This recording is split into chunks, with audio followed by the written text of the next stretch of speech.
할렐루야. 오늘 이 시간에는 복음에 대해서 좀 깊이 있게 함께 알아보는 그런 시간을 갖겠습니다. 복음 그러면 하나의 그 사전적인 의미를 보면 복음 그러면 아주 복된 소리죠. 기쁜 소식이고 아주 반가운 소식입니다. 이런 것은 하나의 사전적인 의미고, 좀 더 광의적인 의미를 보면 복음은 우리를 천국, 즉 하나님의 본성에 인도하시기 위해 베풀어 주신 우리 예수님의 모든 가르침, 그것을 우리는 복음이라고 할 수가 있겠습니다.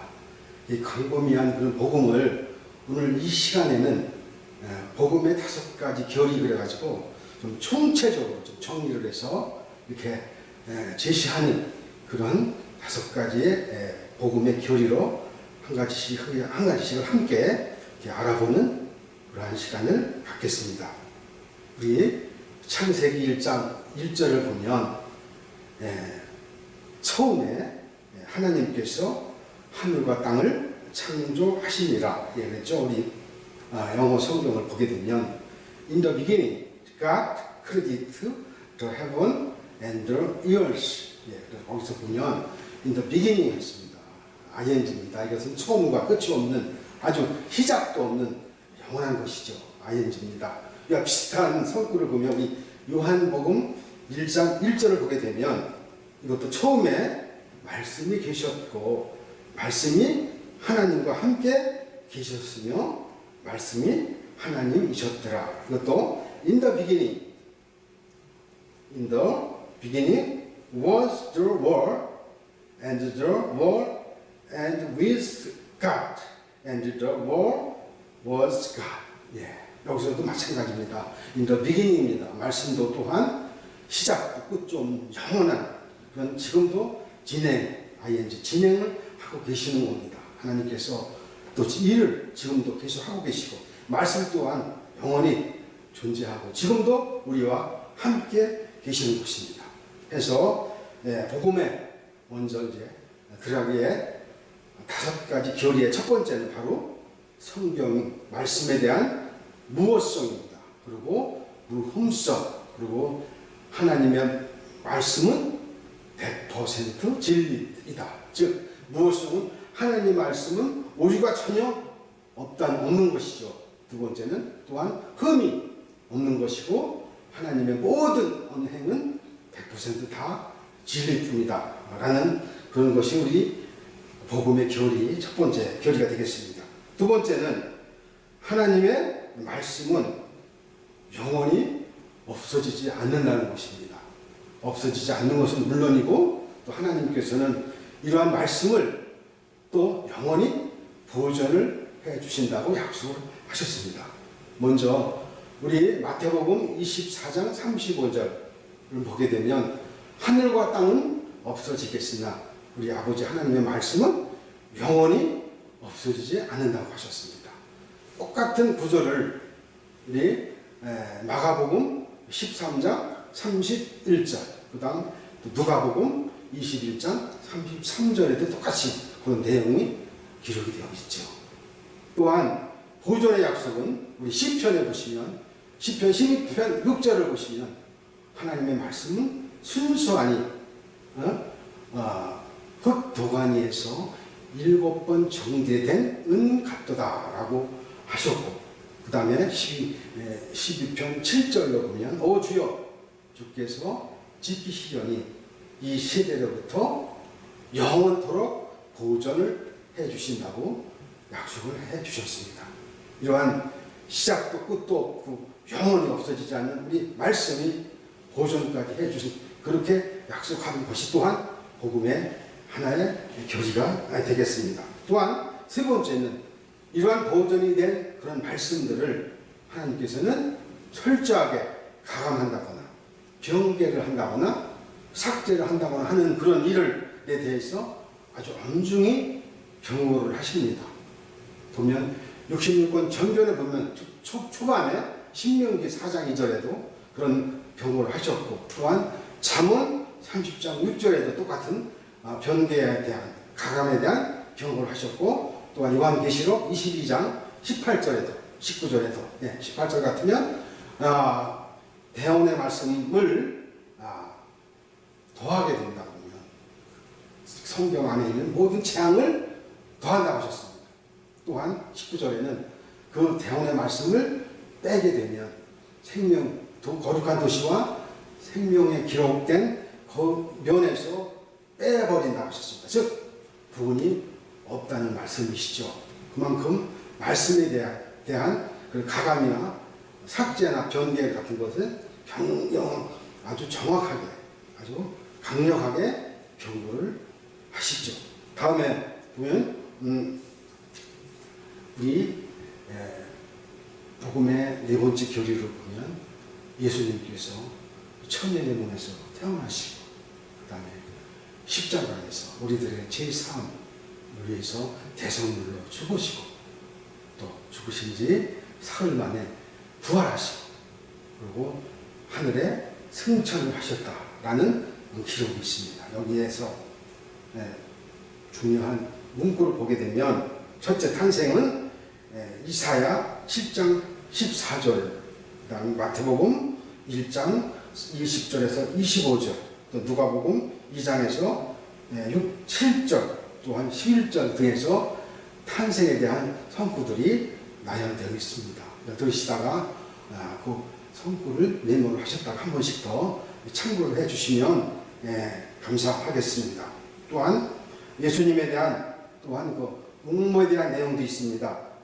이사야 53장 2절에서 3절로 보면 예수님에 대한 내용들이 나열되어 있죠. 그 다음에 예수님에 대한 그 다음에 공생을 시작하실 때 이사야 61장 1, 2절에 이제 그 내용이 있는 것이 바로 또 누가복음 4장 16절에서 19절도 그 내용, 똑같은 내용들이 수록이 되어 있습니다.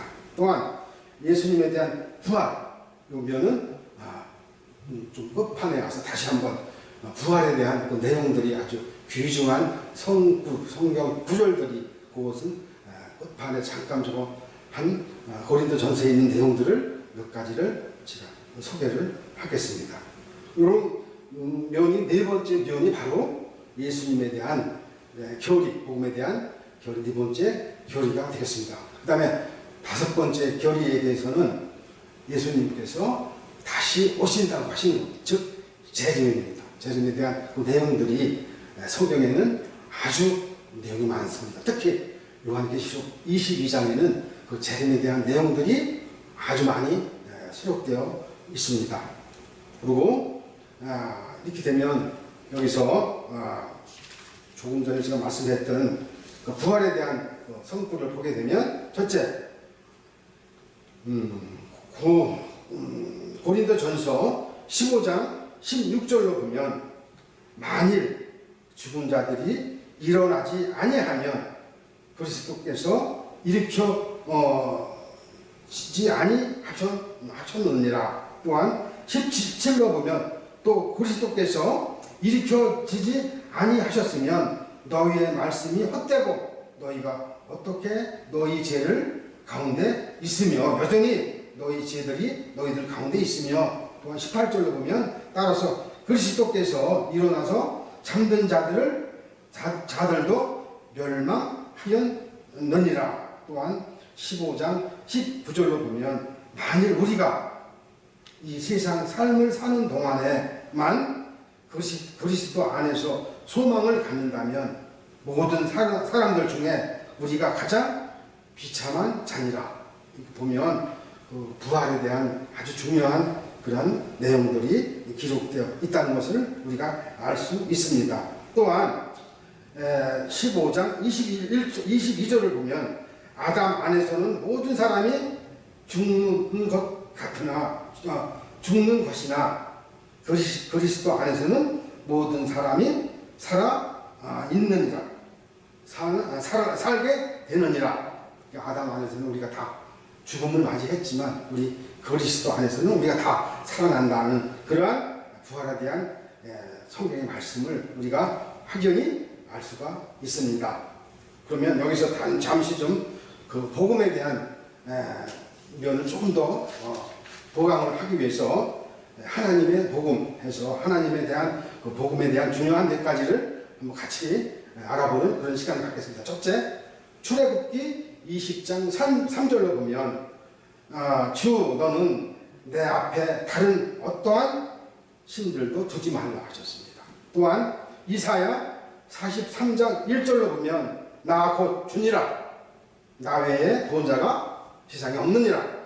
또한 신명기 4장 35절로 보면 그것을 내게 보여주신 것은 여기서 그것을 내게 보여주셨다는 것은 그 이집트에서 하나님께서 보여주셨던 표적과 이적 같은 것들을 말씀하는 것입니다.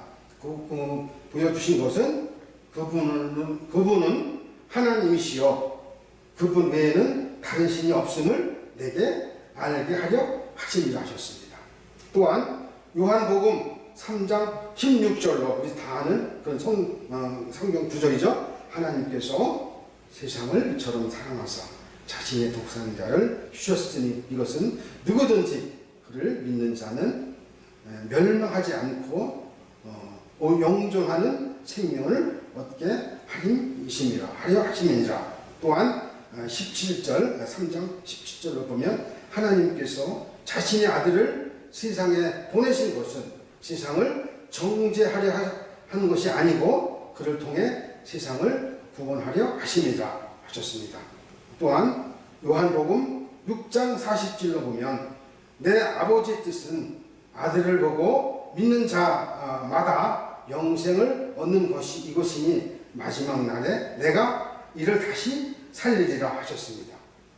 다음은 우리 예수님이 또 복음에 대한 말씀을 몇 가지 말씀을 같이 함께 알아보겠습니다. 요한복음 11장 25절이죠. 예수께서 가라사대 나는 부활이요 생명이니 나를 믿는 자는 죽어도 살겠고 누구든지 이어지는 26절 누구든지 살아서 나를 믿는 자는 결코 죽지 아니하리라. 이것을 네가 알 수 아느냐라고 말씀하셨습니다. 또한 요한복음 14장 6절로 보면 예수께서 그에게 이르시되 내가 곧 길이요 진리요 생명이니 나를 통하지 않고는 아무도 아버지께로 오지 못하느니라 하셨습니다. 또한 사도행전 4장 12절로 보면 다른 사람 안에는 구원이 없나니 하늘 아래에서 우리를 구원할 다른 이름을 사람들 가운데는 주지 아니하셨다고 분명하게 말씀하셨습니다. 그렇게 하셨더라. 분명하게 하늘 안에 사람 안에는 누구도 구원자를 두지 않으셨다고 하셨습니다. 그래서 칭의라는 것이죠. 칭의가 뭐죠? 바로 하나님께서 너희들을 내가 창조했다는 사실을 인정하고 그것들을 있는 자한테는 의가 있다고 인정해 주시겠다고 하나님께서 말씀하셨습니다. 믿음으로 우리가 다 칭의를 얻는 저와 여러분이 되고 그렇게 해서 우리 모두는 하나님을 오직 믿음으로 성화의 삶을 살아가는 저와 그리고 여러분이 되시는 겁니다. 할렐루야.